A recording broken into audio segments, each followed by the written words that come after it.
Hi, we're going to read kind of a different book today. This is actually called The Empty Pot, and it's a Chinese folk tale.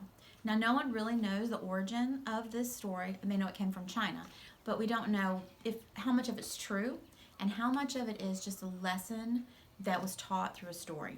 Many times, folk tales and traditional stories that are passed on, pay attention to those. It may not all be true, family stories, but there's usually a lesson we can learn, and we're going to learn that today in The Empty Pot.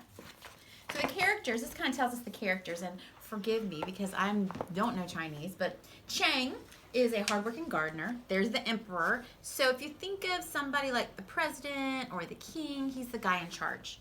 And then Wei and the other boys in Chang's village.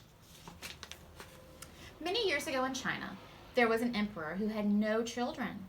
As he grew old, he needed to choose someone to take over the throne when he died. He decided to hold a contest. He invited every boy who wanted to be the emperor to his palace. Many boys came to the palace. The emperor gave each boy one seed to plant. "The boy who grows the biggest plant will become the next emperor," he declared. So each one is going to get a seed, the same seed. And they're lined up, very young to be the next emperor, I think. One of the boys, a poor boy called Chang, was a very good gardener. He always worked hard weeding and watering his garden. Chang took his seed home very carefully. Chang planted his seed in a pot, and he watered it every day. All the other boys in the village did the same. But as time passed, there was no sign of Chang's seed growing, so nothing's happening here. He's doing all the right things.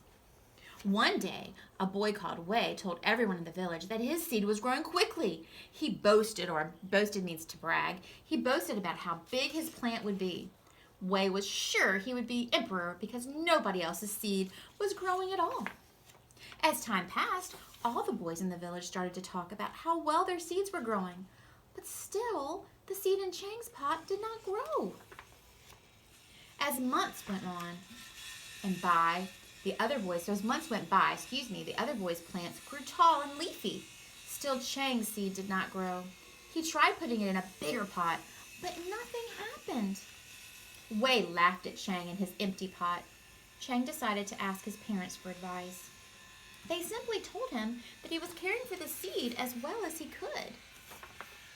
After 6 months, the emperor called all the boys back to the palace. The other boys arrived, carrying huge plants covered in leaves, flowers, and fruits. Chang only had his empty pot. But when the emperor saw Chang's empty pot, he smiled.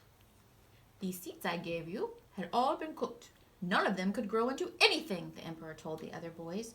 "Chang is the only honest boy among you. He shall be the next emperor." So Chang and his family moved into the palace and lived happily ever after. And when Chang grew up, he became one of the greatest emperors that China had ever seen. The end. So in this story, I don't know if you understand, but the seeds had been cooked. So therefore, everything inside of it had been heated up. If you remember, we planted bean seeds in the beginning of the year. Some of our seeds grew and some didn't. Many that didn't got too hot in the sun, and they just kind of weren't able to grow. And some, if you remember, got too much moisture and got mold on them. So with these seeds, he had cooked them already, so there was nothing inside to grow.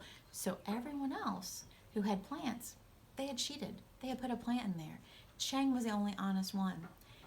We can learn a lot about being honest and true. And I want you to know that maybe sometimes you do things and you think no one knows. You know, and God knows. And I want you to understand that that can eat away at you. So be honest and be true. And I really want to end on this. At school, doing school at home, please be sure you're doing your own work. I know it's pretty tempting when you have these assignments and tests, you're at home. It's kind of tempting to try to change your answers or make sure you get them right.